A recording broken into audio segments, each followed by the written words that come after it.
नमस्ते दोस्तों। आज फिर मैं बिहार के एक गांव की आर्थिक कहानी का भाग 2 आपके सामने रख रहा हूं।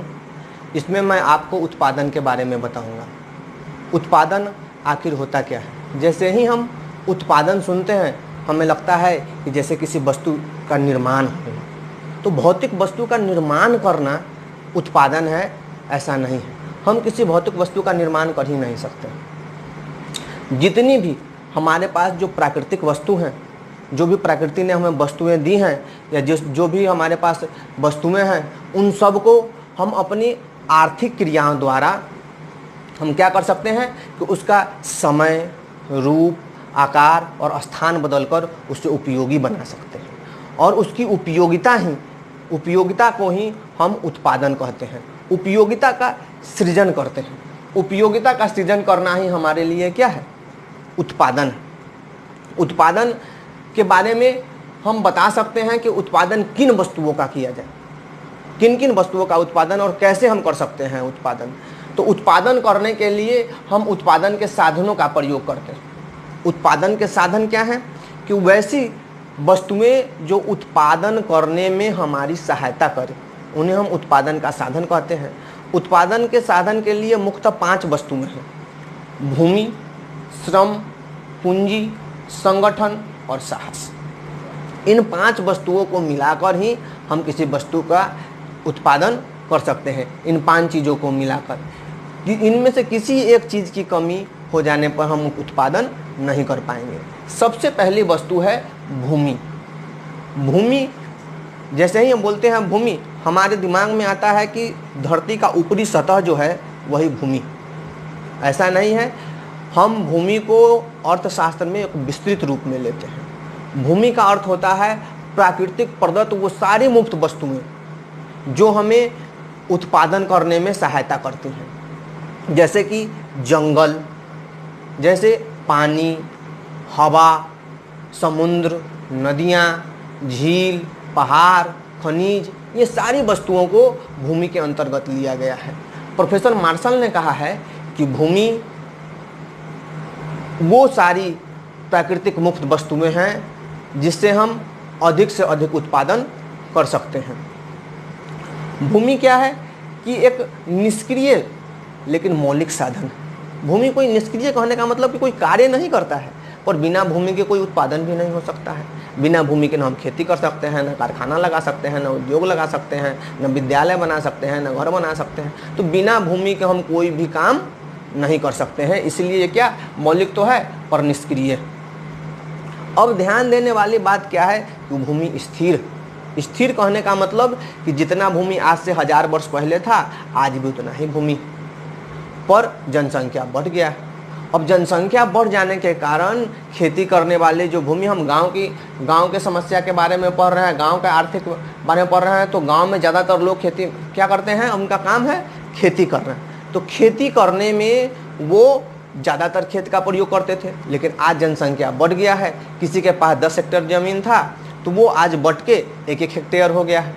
तो उत्पादन की कमी होते जा रही है, और उत्पादन की कमी होने के कारण हमें क्या करना होता था कि जो कुछ चीज़ें हमें दूसरे देश से आयात करना होता था, कि हम दूसरे देश से आयात करते थे, हमारे देश में वो वस्तुएं आती थी, हम उतना मेहनत करते थे, हमारे पास होती थी, फिर भी पूरा नहीं पड़ पाता था किसी पूरे देश को। इसलिए हमें वो वस्तुएं आयात करनी पड़ती थी।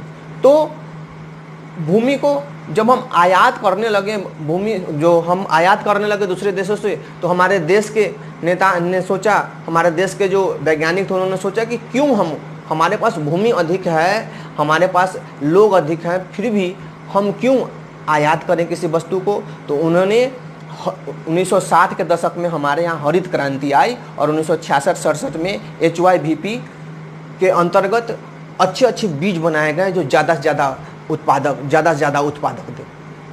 अब जब हरित क्रांति आई तो खेतों में हमने उर्वरक डालना शुरू कर दिया। जब हमने उर्वरक डाला तो उत्पादन तो बहुत हुआ, पर क्या हुआ कि धरती की उर्वरा शक्ति कम हो गई। अब खेती हम 2 तरह से करते हैं, एक खरीफ फसल की, दूसरी रबी फसल की। खरीफ फसल क्या है? जिनकी बुआई हम जुलाई से लेके अगस्त के बीच में करते हैं। इसमें मुख्य फसल है धान और हरी सब्जियां। और रबी फसल जिसकी बुआई नवंबर से लेके और फरवरी के बीच में करते हैं, जिसमें कि गेहूँ, दलहन, तेलहन और आलू आते हैं। तो इन सब की हम बुआई करते हैं। तो ज़मीन के मापने की इकाई क्या है कि सबसे छोटी इकाई है धूर, धूर के बाद कट्ठा, कट्ठा के बाद बीघा, बीघा के बाद एकड़ और एकड़ के बाद हेक्टेयर। हेक्टेयर ही एक मानक इकाई है। हेक्टेयर कहने का मतलब है कि सबसे मानक इकाई अगर किसी ज़मीन को नापते हैं या उसके बारे में बताते हैं तो वो हेक्टेयर के रूप में ही हम ज़्यादा से ज़्यादा इसको मानक इकाई माना गया है। कहीं कहीं धूर कम या ज़्यादा हो सकता है, कट्ठा किसी उसका माप ज़्यादा कम हो सकता है, लेकिन हेक्टेयर का माप हर जगह एक जैसा होता है। इसके बाद आता है श्रम। श्रम मतलब मेहनत। मेहनत ये सक्रिय साधन है, उत्पादन का सक्रिय साधन है।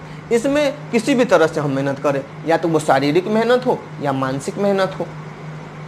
आर्थिक उद्देश्य से किया गया कोई भी कार्य हम श्रम के अंतर्गत रखते हैं। और अगला है पूंजी। पूंजी क्या है? पूंजी वो सारी वस्तुएं जिसे हम आगे उत्पादन के लिए प्रयोग करते हैं। जैसे कि हमने कारखाना बना लिया, हमने मशीनरी खरीद ली, हमने सारे वस्तुओं को खरीद लिया, अब हर साल उसमें सिर्फ मटेरियल लगा के हम उसका उत्पादन करते जाते हैं। तो उत्पादन में सहायक वो सारी वस्तुएं पूंजी के रूप में हमारे पास रहती हैं। उसके बाद क्या होता है कि संगठन बनाना होता है। तो भूमि, श्रम और पूंजी, इन तीनों को मिलाकर एक एक संगठन का निर्माण किया जाता है, जो एक संगठन करता है, एक उद्यमी करता है। और इन सब चीज़ों को मिलाकर वो एक संगठन बनाता है जिससे उत्पादन किया जाता है। और सबसे अंत में है साहस। साहस क्या कि ये कौन करेगा? तो ये एक उद्यमी करेगा। उद्यमी अगर लाभ या हानि के बारे में पहले ही सोच लेता है और ये सोच लेता है कि चाहे लाभ हो या हानि, हमें अंत तक उत्पादन करना ही है, तभी वह उत्पादन करता है। तो बिना साहस के ये चारों वस्तु हो और अगर साहस न हो तो हम हानि के डर से वैसा कार्य नहीं करते हैं। तो आज की वीडियो में इतना ही। अगले वीडियो में हम जानेंगे कि हम उत्पादन क्यों करें और किन वस्तुओं का करें। ये इस चैप्टर का लास्ट वीडियो होगा और इसके बाद ये पूरा चैप्टर समाप्त हो जाएगा। तो अगर आपको ये अच्छा लगे तो अपने दोस्तों से शेयर कीजिए, सब्सक्राइब कीजिए और हमारे साथ जुड़े रहिए आगे पढ़ने के लिए। बहुत बहुत धन्यवाद।